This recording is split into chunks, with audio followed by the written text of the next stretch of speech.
তৃণমূল গান্ধীবাদ ছেড়ে সুভাষবাদ আঁকড়ে ধরবে। ত্রিপুরার পার্টি অফিস ভাঙচুরের ঘটনায় বিজেপিকে পাল্টা আক্রমণ করেছে তৃণমূল। মন্ত্রী শশী পাঞ্জা, মুখপাত্র অরূপ চক্রবর্তী বলেছেন, ত্রিপুরায় বিজেপি যা চালিয়েছে সেটা লুম্পেন রাজ। তাদের অভিযোগ, বিজেপি বিধায়ক সুশান্ত দেব দাঁড়িয়ে থেকে ভাঙচুর করিয়েছেন তৃণমূলের পার্টি অফিস, বাঁশ লাঠি নিয়ে আক্রমণ চালিয়েছে। তাদের দাবি, পশ্চিমবঙ্গে বিজেপির একটা অফিস ভাঙচুর হলে পাশে থাকে রাজ্য প্রশাসন, কিন্তু দুগালে চড় মারলে তৃণমূল গান্ধীবাদ ছেড়ে সুভাষবাদ আঁকড়ে ধরবে বলে হুঁশিয়ারি দিয়েছেন। সোমবার নাগরাকাটায় বিজেপি সাংসদ খগেন মুর্মুর ওপর হামলা হওয়ার পর মঙ্গলবার তাকে হাসপাতালে দেখতে গিয়েছিলেন মুখ্যমন্ত্রী মমতা বন্দ্যোপাধ্যায়, কিন্তু মমতা বন্দ্যোপাধ্যায় যখন আহত হন তাকে নিয়ে টিটকিরি দেওয়া হয়। সে কথা মনে করিয়ে অরূপ চক্রবর্তী, শশী পাঞ্জারা বলেছেন, পশ্চিমবঙ্গে কিছু হলে অভিযোগ নেওয়া হয়, ত্রিপুরায় অভিযোগ নেয় না পুলিশ। তাদের অভিযোগ, ত্রিপুরায় ফ্যাসিবাদ চলছে, কোর্টশিট বাড়াতে গুন্ডারাজ চলছে। এ রাজ্যে বিজেপি আক্রান্ত হয়েছে কারণ কেন্দ্র প্রকল্পের টাকা আটকে রেখেছে। কেন্দ্র টাকা না দেওয়ায় মানুষের ক্ষোভের বহিঃপ্রকাশ ঘটেছে। পুলিশের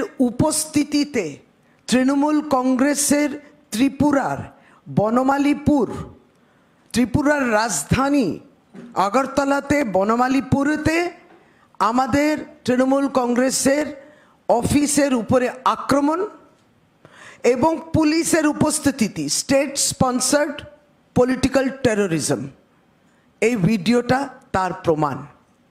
ভাঙচুর এবং যে আমাদের বোর্ড আছে সেটাকে ভাঙচুর, মমতা বন্দ্যোপাধ্যায়ের ছবি পরিষ্কার দেখা যাচ্ছে, সেটাকে ভাঙছে। এই ধরনের অসভ্যতামির পুনরাবৃত্তি করার চেষ্টা করা হয়। ভারতীয় জনতা পার্টি জেনে রাখুক, আমরা গান্ধীবাদে বিশ্বাস করি। নিশ্চিতভাবে আমরা এক গালে চর মারলে আরেক গাল বাড়িয়ে দিই, মহাত্মা গান্ধী শিখিয়েছেন। কিন্তু দুগালে চর পড়লে তখন গান্ধীবাদ শুধু নয়, নিশ্চয়ই সুভাষবাদকেও আঁকড়ে ধরতে হয়।